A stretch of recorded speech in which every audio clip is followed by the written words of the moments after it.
Today on Keep Classical Weird, comparisons of modern and Baroque violins from someone who happens to have both right on hand. So I kind of liken that to kind of playing on gut strings, whereas in metal strings, you can kind of go and it'll sound fine, which it didn't on these strings. Right.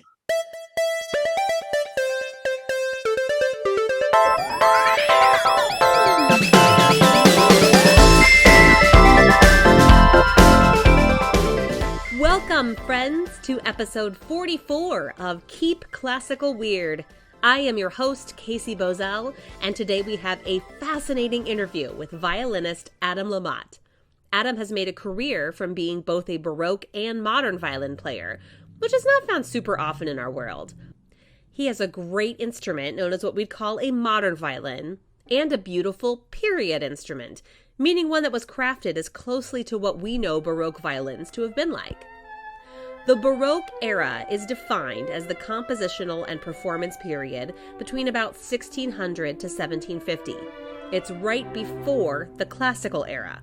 And when classical period music began to really take off, there were a bunch of aspects of the Baroque era that composers really wanted to turn away from for various reasons. Some didn't believe that was the future of music. Some were excited about what technological innovations could do to expand their reach, but that left the Baroque era as a period in time with a very specific voice.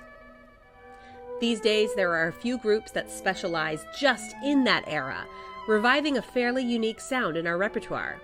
We're lucky here in Portland to have one of these groups, the Portland Baroque Orchestra, which puts on fabulous and exciting concerts on a regular basis. They've got an all-digital concert series right now, which you can look into at pbo.org. Adam helped us break down some of the differences between Baroque and modern violin playing, as well as his experience that led him down the path to his love of Baroque music. Enjoy! A lot of people think of me as kind of a Baroque specialist because I've played in the period instrument world for 25 years now, and got into it in college.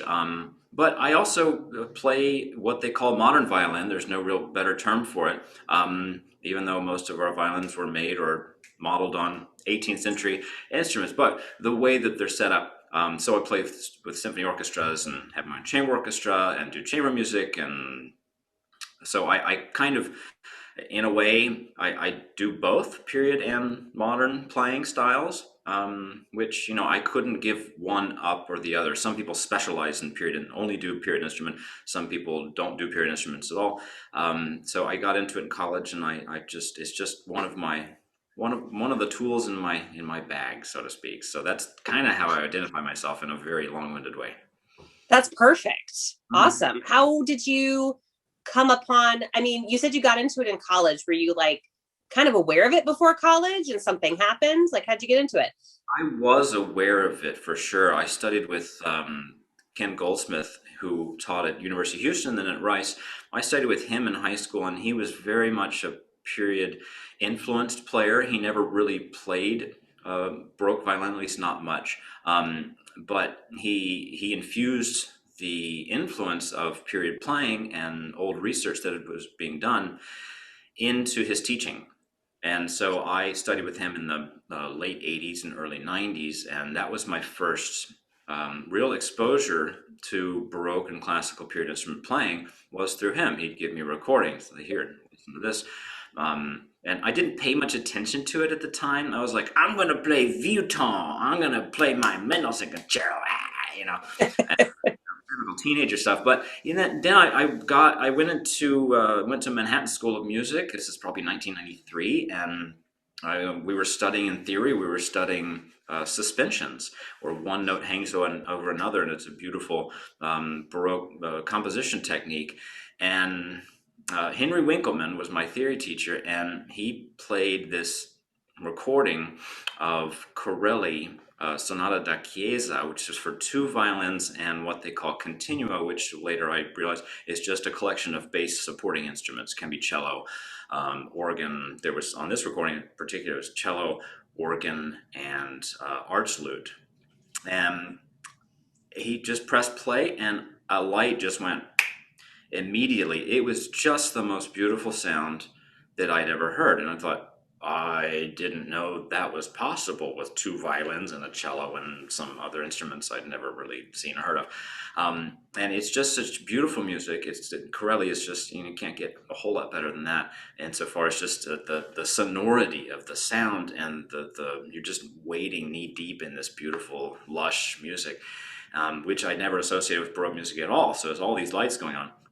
So I pretty much immediately just started doing a little research, asking people around.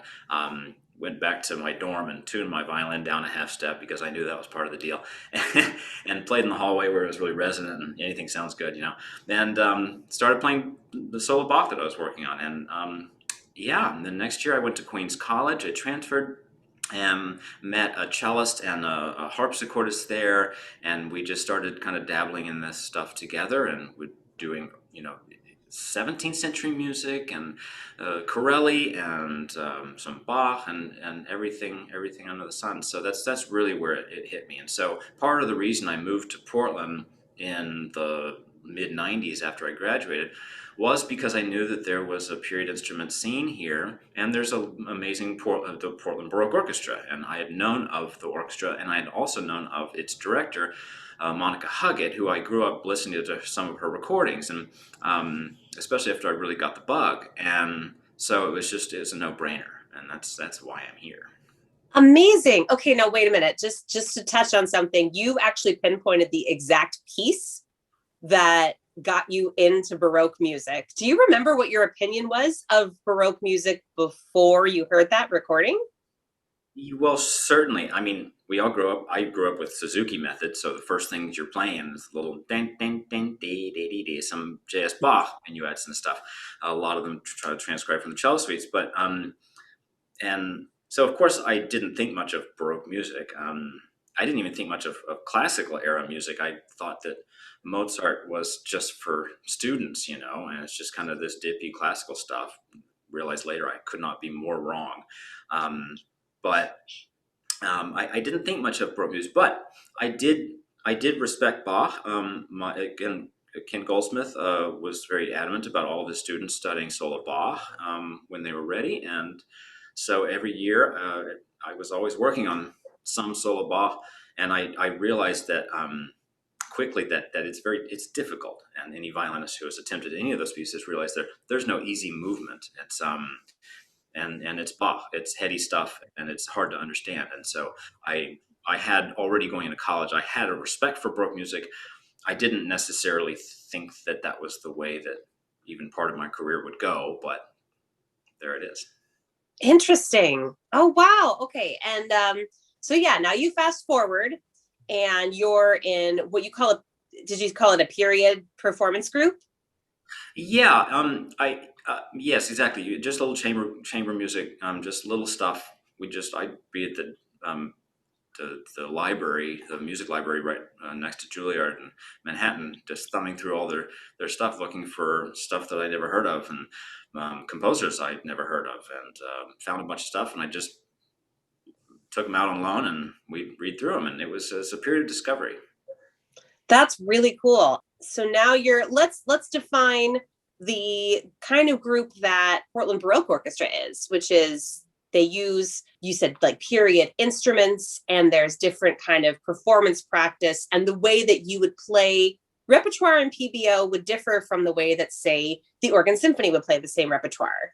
Yeah, absolutely. And we do overlap some in repertoire. The Organ Symphony performs the Messiah sometimes around Christmas time, and we do every year.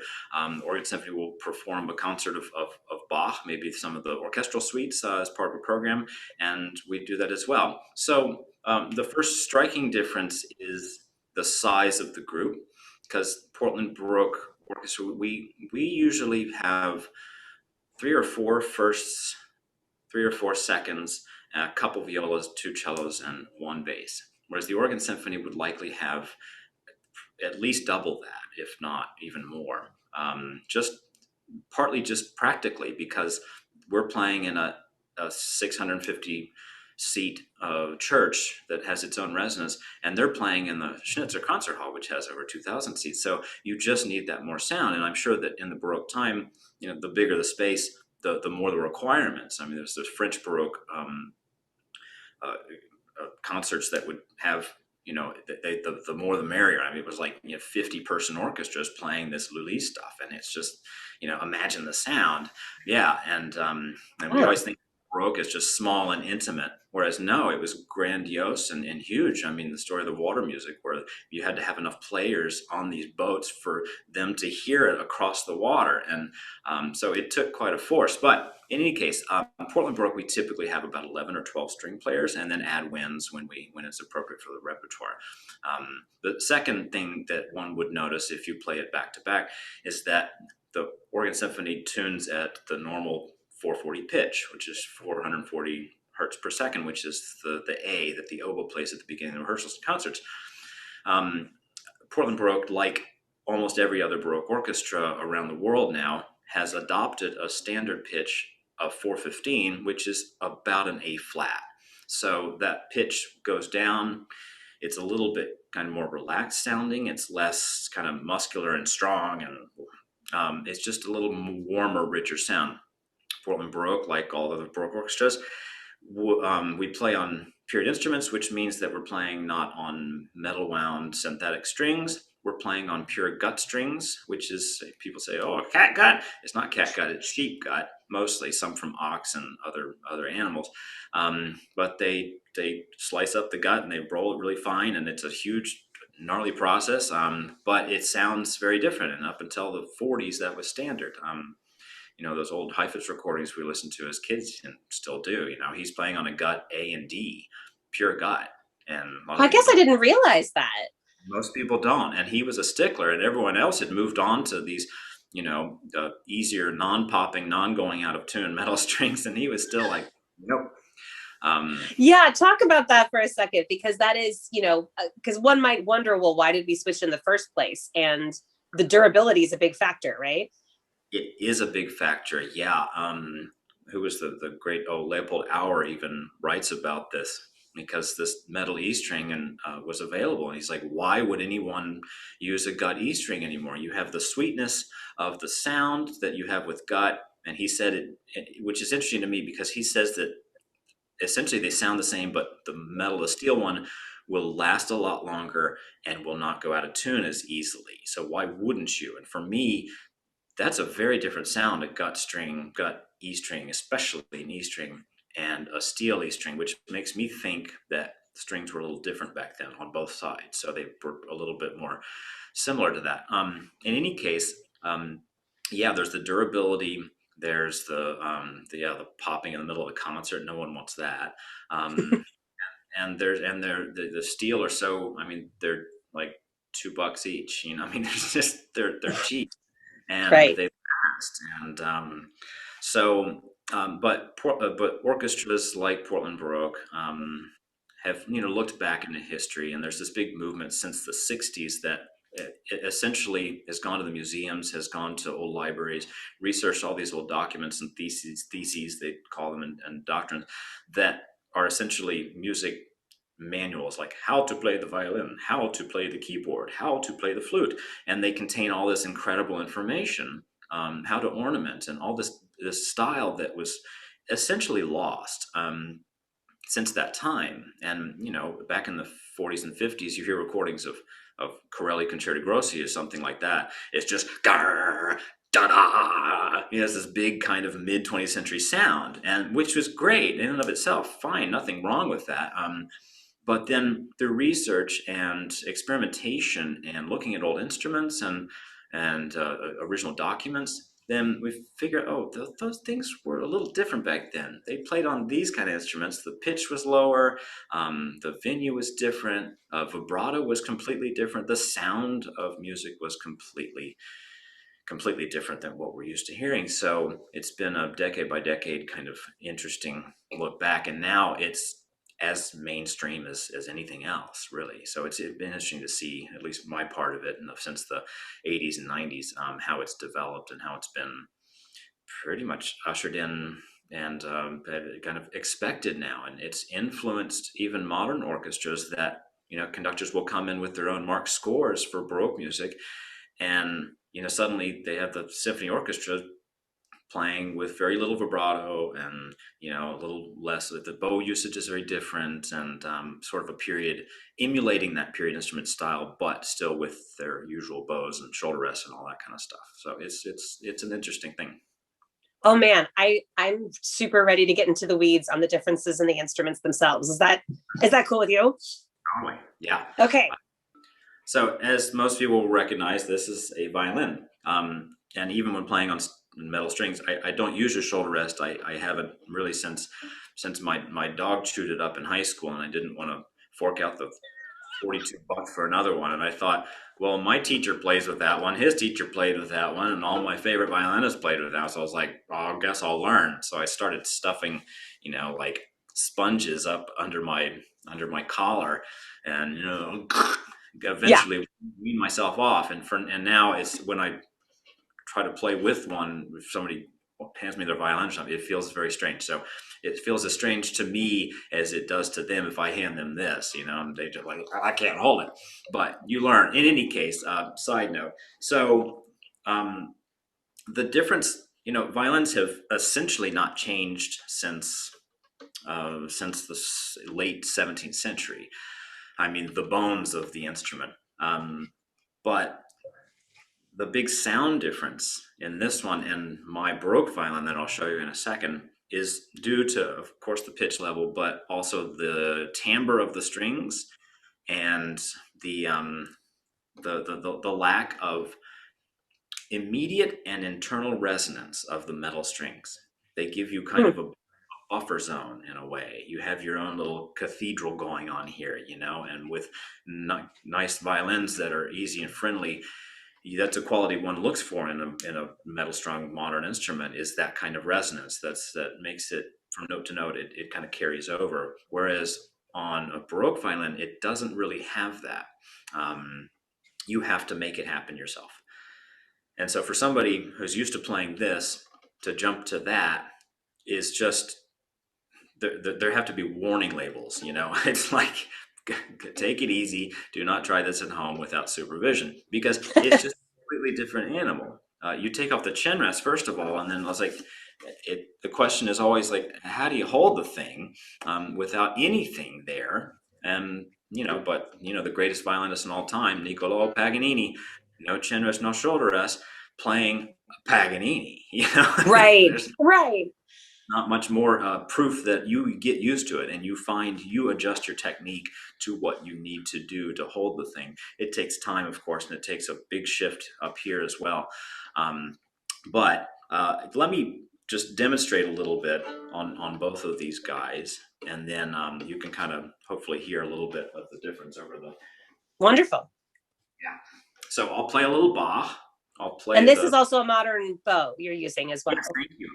It is, yeah. And even though this design was designed in the very late 18th century, we call it modern because, well, like Strad's design of the violin, it's the best that anyone's come up with. And, it's all Francois Tourt with that tip that rounds, and therefore you can sustain and you can play a cantabile.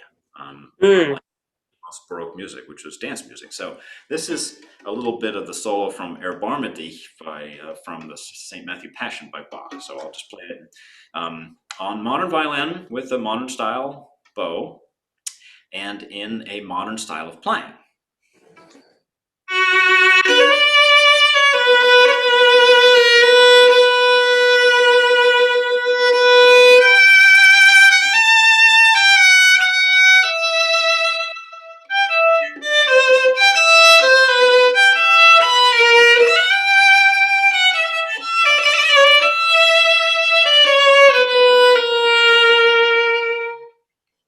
Now, because I'm me and I can't get out of that kind of period style, you probably noticed that it wasn't all like super goopy playing and all that. There was actually an open E in there. I didn't even mean to play an open E, but once... How dare you? I know, it's like against the rules. No open E's, ever. Same thing with now this guy. That notice an immediate difference is the decorative tailpiece, which is just a functional thing, and no fine tuners. So you have to use the pegs, of course. The fingerboards were shorter back then because they just didn't go up that far up until Sure. There's no need then to like make the fingerboard longer. there's no need. And early violas even have the fingerboard stopping like here. I mean, it looks strange to us, but violas, especially viola lines, certainly barely need third position. I mean, maybe not even. So why? And some people say that it allows the instrument to resonate more, or something like that. Haven't seen any evidence, but in any case, if it's not needed, why have it? So they would have thought this really long, super long fingerboard looked funny to them. So these are gut strings. You can see I have one wound on the bottom, which is gut wound with silver, and then the D is pure gut, and A and E pure gut. The bridge is a slightly different design too. Is it flatter? It is a little bit flatter, yeah, on the top. It is a little flatter, and it's just a little different design. It's kind of a florid upside down part instead of the modern counterpart.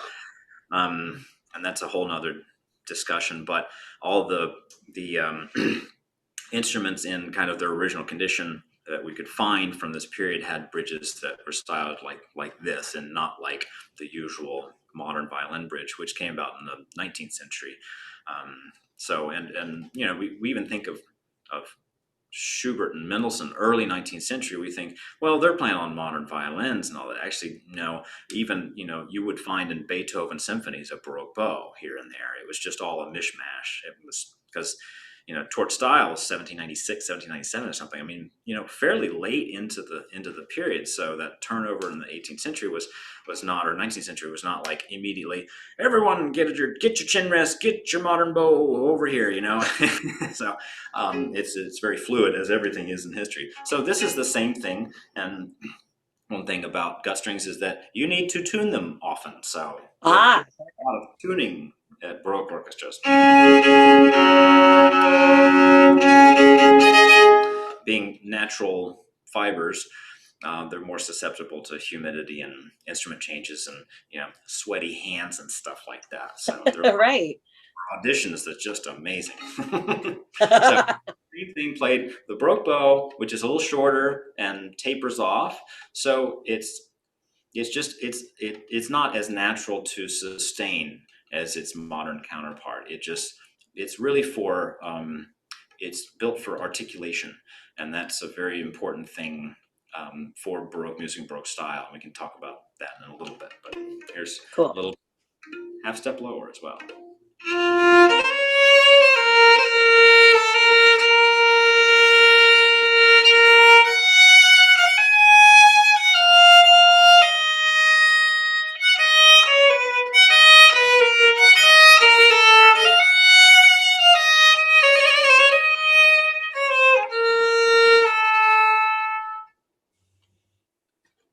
So different. Your reaction is, yeah, it is very different. It's so different. There's lots of things that I know. Like obviously the pitch, I notice, right away, and I'm sure everybody else, all the listeners will notice that too. But there's a color of the pitch that's very, very different. It reflects the material of the strings. It's less metallic sounding for sure, but that also allows, like, I don't think the minimal like vibrato that you use, but you use more like an ornamentation rather than kind of the standard on all the time with vibrato. I don't think that would work so well on a metallic sounding string. You kind of have to have the substance and the brassiness kind of match the color of the string too. So that's awesome. That was fascinating. Yeah. It is a fascinating thing to try to recreate. I mean, we really don't know what Bach's orchestra or Vivaldi would have sounded like. We really don't. We have an idea based on all this stuff, but recordings didn't exist then. But I like to kind of go in reverse and listen to really ancient recordings. I mean, there's a recording of Joseph Joachim, who's Brahms's go-to violinist, making a recording. Of course, he's like 83 at the time and sounds like an old violinist, but at least you can hear the aesthetic of the sound, which is very different. You move 50 years later, completely different aesthetic, but also on gut strings. And so the way their approach to the gut strings was in their style and what they knew of music and style at the time. You kind of keep going backwards that way. And I get to a huge question mark when it comes to how Baroque music actually sounded. In other words, we might, in our aesthetic, we might actually not really like it that much. I mean, that's a possibility at least, because Right. you take old recordings, and I would beg anybody to want to play like that, like early Huberman or early Elmont. I mean, it's amazing to us, but it's kind of it's a novelty, not a Mhm. destination. And for Baroque music, I think there's a possibility that it's not all touchy feely kind of, oh, so beautiful resonance and sound, and I just love this ornaments and all this stuff. I don't think that was it wasn't like that. I don't think. And you read accounts of concerts there, and they're always talking about not being blown away, but by recognizing tone. And like tone, everyone was always talking about the sound of the singer's voice, the particular quality of the sound of the instrumentalist, whoever that was. So that's another thing to consider when playing on period instruments. As you noted, that's the metallicness is gone and the warmth is there, and so it kind of draws your ear in just a step more. So you're listening more to the actual sound of the instrument than to the player in a Mhm. way. There's a little more symbiosis there between player and instrument than there is with the modern counterpart.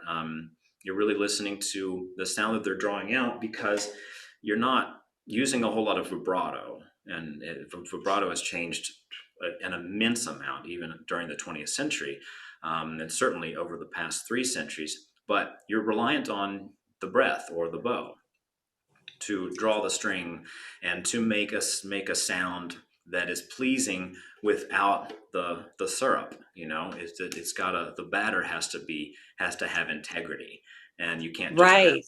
some sweet stuff. And it's very interesting. I teach as you do, and I often will have my students play, especially a slow movement with no vibrato, and they're just like, what do I do? It feels naked because, like, what do I do? But then you really hear phrasing, you hear bow distribution. Vibrato can cover up a whole bunch of faults and a whole bunch of stuff that really great musicians have done the painstaking work and worked out, and you really phrase with that. So playing on Baroque violin, especially something slow like that, it really makes you think about how you're going to connect one note to another, and where you're going with the phrase and how you use your bow, because you don't have as much. and, you have to be efficient with it. And with gut strings, they do show a lot of flaws in bowing. So for me, it's been a bowing lesson like nobody could imagine. I mean, it's been really great for my bow arm. Okay, yeah. So I'm trying to compare this to like what I would first consider to get tone. And I think about like the muscles that I would go to, and there's a lot of hand that I go to kind of reflect what the dynamics were. Like I'd use, since the modern bow is curved. Is that concave? It's I one guess of them. depends on your perspective. Okay. Yeah. But the curve is opposite on a modern bow as it is on a Baroque bow, which is the curve is like, it's pretty straight. Yeah. Yeah. Which would make sense that it would be like a bow and arrow. Right. That makes a lot more sense. So what kinds of, you're talking about the tone and figuring out the best way to lead from one note to the other. It's not, are you using bigger muscles in your body to affect the tone that maybe you would with a modern bow? What I'm doing is using actually a lot more fingers. Oh, that surprises me. Yeah, and so what I'm doing is, because to have really great bow control, I mean, period, you have to get to the bow hair.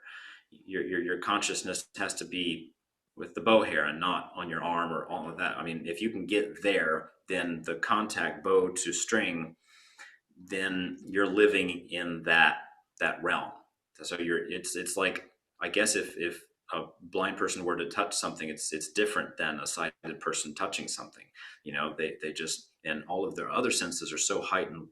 You have to take care of every syllable that you enunciate. And that's what I mean about the fingers. You really have to get them very activated and be able to ride the string with a lot of sensitivity and Hmm. a lot of, it just doesn't react to that kind of bowing.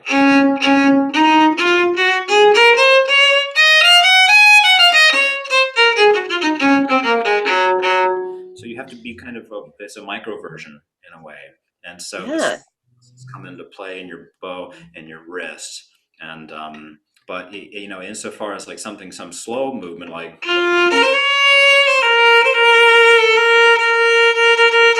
I have to be very careful and conscious about how I'm changing bows, because it's easy on these strings to buckle them, Sure. whereas metal winding just kind of smooths that out, and so you don't need to worry about that so much. But it's easy to scratch on gut strings, basically. So that's in a way why I say you have to have more like fine tuning controls here. Yeah, it's going to be so. It seems like it's on a much smaller set, because when you started playing smaller, the violin sounded bigger, which is not what we're taught on modern violins. It's like you got to have like the big motions, yeah, in order to get the violin to react. But your violin is reacting. This Baroque violin is reacting completely differently. Yeah, totally. Yeah, it does. And so Wow. that makes you more efficient and more, you pay more attention to those things. And oration skills were taught in school, and that was a big Mhm. stuff back in the 17th and 18th century. And so how to speak, essentially, and how to debate, and that was so important on how you come across as a speaker. And that's things that they learned, and that was a very big value in society. And so the important thing in this music is, of course, to articulate and to know how you're getting from one word or note to another. And so they're very, all of these things in Baroque culture are very they're symbiotic. They depend on each other, and they reflect in other art areas. These things, Baroque paintings with their tiny, minute detail, but these grandiose, scenes and all that. But you get down to the tiny little thing, and it really matters a lot. It could teach us a lot in our modern day. I was just kind of using our voice like this and just kind of vocal fry and all that, which none of that was back then. It was very much every word was articulate. Okay, so I have heard, and this is maybe delving a little philosophically. Sure. So sorry, this is not a question I prepped you for, because it just kind of came to me. The people that I know that are that get into Baroque period performance, which is obviously, the work that the Portland Baroque Orchestra does is beautiful, and you can't argue with it at all. It's so given the period instruments and the compositions is just exquisite. So, but we're not there anymore. Like, and if you hear people who are big Baroque enthusiasts, you almost wonder, like, well, then why did we leave? Like, what do you think made us change? You mean historically? Like what? Yes. Oh, that's interesting, because the word itself, Baroque, is derogatory. It was coined by musicians, really, and artists in the new classical period, this period of the people, the period of now concert halls and not just castles and for concerts for royalty. This is concerts for the people. And so they were celebrating this entire movement, and they saw the stuffy old music of the Baroque period as something that they were completely getting away from. And so they did. And that's why classical period, Rococo, the transition between Baroque and classical as we see it, was so full of completely different figures. And Bach's son, CPE, was a huge hand in that. And Mozart, worshipped his music. And so that ushered in Mozart and the style. And, as I said, the rest is history. So they saw that as stuffy music of the court, and they wanted music that people could enjoy and hum along to, instead of this counterpoint fugal stuff. Wow. That's fascinating, because it's almost like we've come full circle. Yeah, well, Because we have, and we've been through the 12 tone stuff and all that stuff looking back, and now music has a different purpose in people's lives. It's hmm, it's less intensely involved, and people just have other stuff taking up their bandwidth, a lot of other stuff, and so music is seen more as just kind of an enjoyment, and something pleasant, and I think people like going to Portland Baroque concerts, those who have been, because it is intimate and it's a smaller group, and you talk to the audience and all that, and they feel like they can be a little more connected to us than a bigger, larger hall like at the opera or something, where you're quite far from, just by necessity. It's just whole different ball game. But people like the intimacy, and they like the warm sound of the collection of Baroque instruments, and that is something. If those who are watching this have not experienced, it's certainly something at least to check out on YouTube, if not come to a live concert when we can have, knock on wood, next year sometime. mhm. Wonderful. And you said you play in a church that you specifically chose for the resonance factor. Well, not at first. Actually, it's worked out very well, though. It's First Baptist downtown, 12th and Taylor, I think, and it's a beautiful church, sort of not in the round, but kind of a three-quarter circle around. And so there's not a bad seat in the house. And we complained about it initially acoustically because it was a little on the dry side for Baroque instruments. And as you can see and hear, we need a little help. We need some church, a little reverb, turn it up. And we didn't have much help in that space for the first few years. And then they replaced this red carpet they had throughout the whole thing. They replaced it with wood on the stage, and that made all the difference. And I think it's a beautiful sound now, and it just, yeah. So everything resonates off of that surface and resonates into the hall, and it makes our lives much more comfortable. It looks spectacular too. Yeah, Like it's a beautiful space. Yeah. with the natural wood and everything. Okay. Hands down, favorite. I'm gonna put you into a corner. You have to choose one. Okay. Favorite Baroque composer. I'd probably have to say Corelli. Yeah, I would. He was a real perfectionist, and unlike Telemann, didn't write thousands of works. God bless Telemann. I don't know how he had the time to do that, but He cranked it out, didn't he? he cranked it out, and at such a high level. I mean, some of his stuff, it's not as often played as Bach or Vivaldi, but man, it's just that, wow, beautiful, beautiful music. Some really beautiful music from Telemann. But Corelli just holds a special place in my heart, maybe because of the history and the theory class and the suspensions and all that stuff. But when I hear it, it's so inviting, and it's just it's therapeutic in a way. It's just like you kind of lose sense of time, and it's such a beautiful window into the past, and it's hauntingly beautiful. This parallel fourths and all this stuff that you wouldn't normally think is beautiful, but he's so crafted and so it's so refined, and yeah, I would have loved to meet the guy, but he Wow. published a whole lot. I think he was such a perfectionist that he only published a few sets of trio sonatas and some the Concerto Grosso, which are an amazing set of 12, and that's about it. So Wow. Wow. Do you have one of his pieces that you're more drawn to than others, or is it just kind of everything's amazing? I'd say everything is just incredible. I prefer him in a major key. I don't know why. Comfortable there Fair. than up there. I could say the opposite about some composers. The intrinsic interest of minor keys, allow less than great composers to compose things that are interesting. Most things in the Rococo period, I would prefer in a minor key, for instance. It's just that kind of Sturm und Drang just makes sense. But with Corelli, it's just so like warm and rich and Southern Italian sun. It's just, yeah. Oh, that's beautiful. I love it. Yeah. Anything else that you think is important for people to know if they're like, what the heck is so cool about Baroque?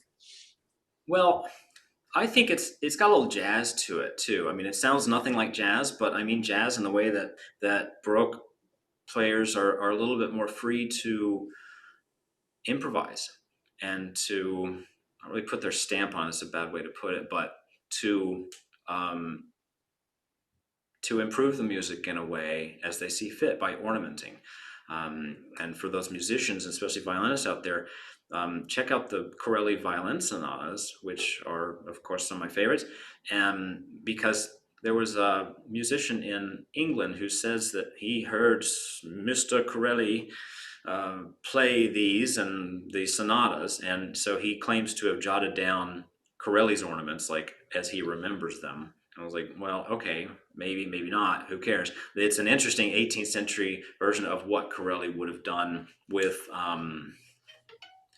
let's see,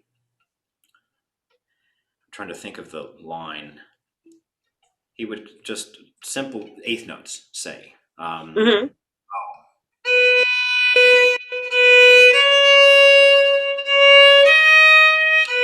Say that's what Corelli wrote. But this guy says, actually, Corelli would play.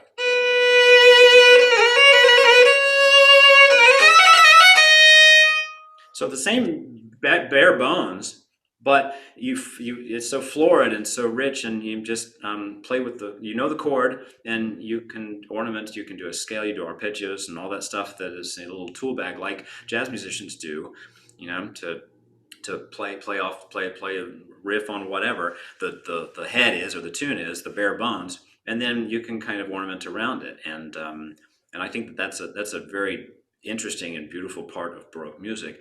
If you played it completely straight, it would put some people to sleep. But then you do that to it, and it's like that. It just comes alive. Absolutely comes alive. So that's one thing that I love about Baroque music and period playing in general is that you can if you know what you're doing.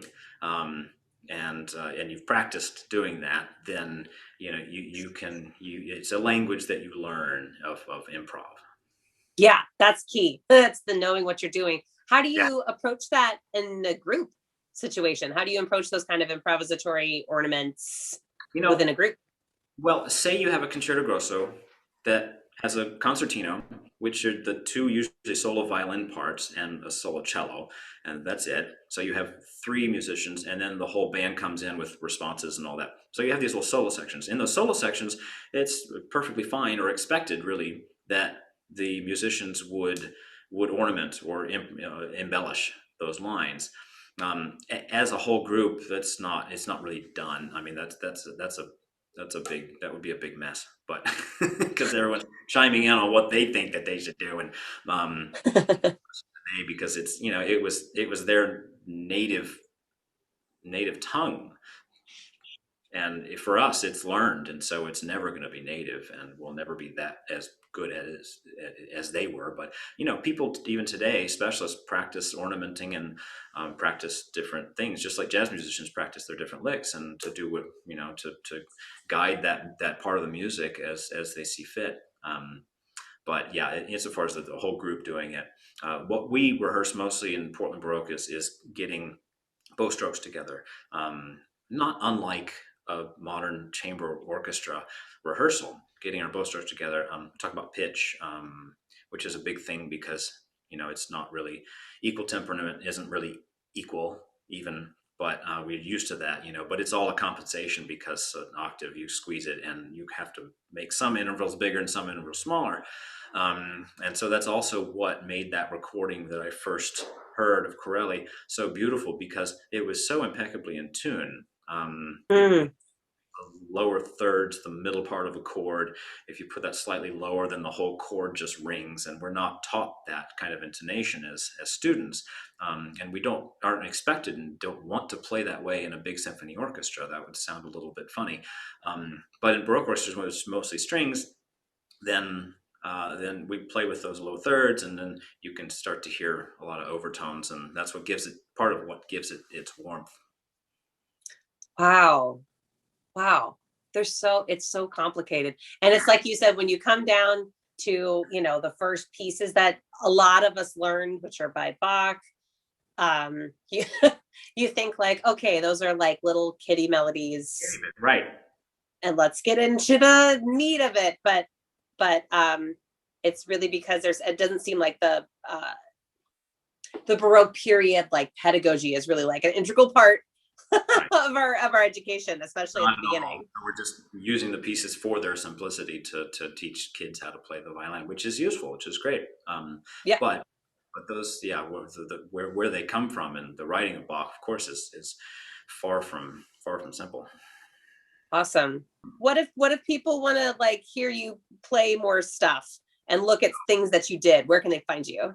Well, as a matter of fact, this instrument I helped create. I get these from a violin maker that does stuff to my specifications and gets me them, and I varnish them and set them up and all that, and make sure that they sound good and play good. So I have a little shop and a website, LaMotteViolins.com, and you can hear sound samples and all that, and me playing there's a clip of me playing a Leclerc concerto, which is another great Baroque composer, a concerto with a group in Houston that's playing, I think, on this exact violin. So that's kind of fun. Oh, wow.